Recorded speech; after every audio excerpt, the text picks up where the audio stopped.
It was then that the penny dropped. The pounds followed in a shower of investment, but the original penny that dropped would change everything and make historic ripples in British cycling forever.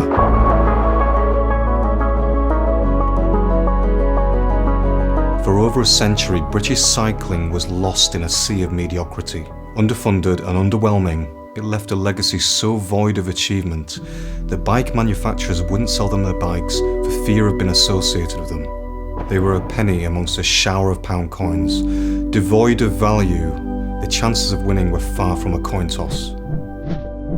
Peter Keane, the director of performance for British Cycling, believed that this could all change. He boldly stood up in front of the association and proclaimed he wanted to make Britain a top cycling nation. He just didn't know how. In the year that he described as year zero, the penny finally dropped. Keane removed everyone that wasn't committed to success, ultimately paving the way for the rise of Dave Brailsford. Brailsford took that commitment to the next stage and set about implementing a system of marginal gains.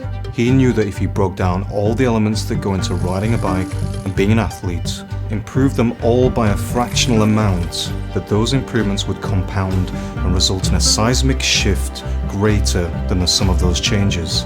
Assess, improve, repeat.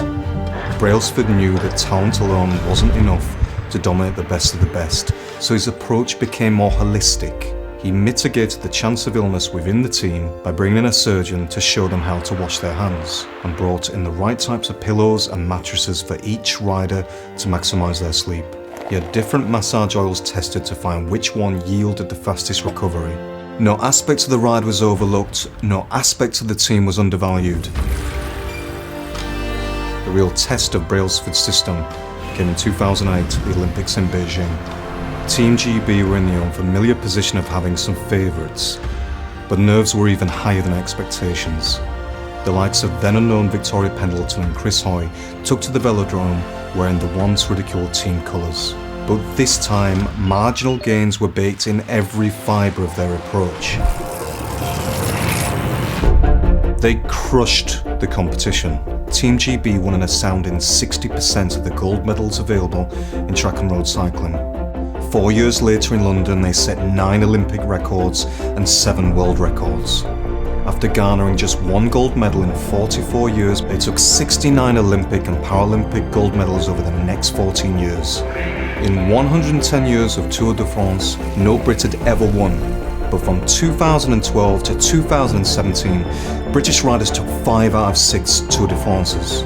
Since the success of the British cycling team, Dave Brailsford has gone to a knighthood, and his methods have been taught and applied across businesses and other sports around the world.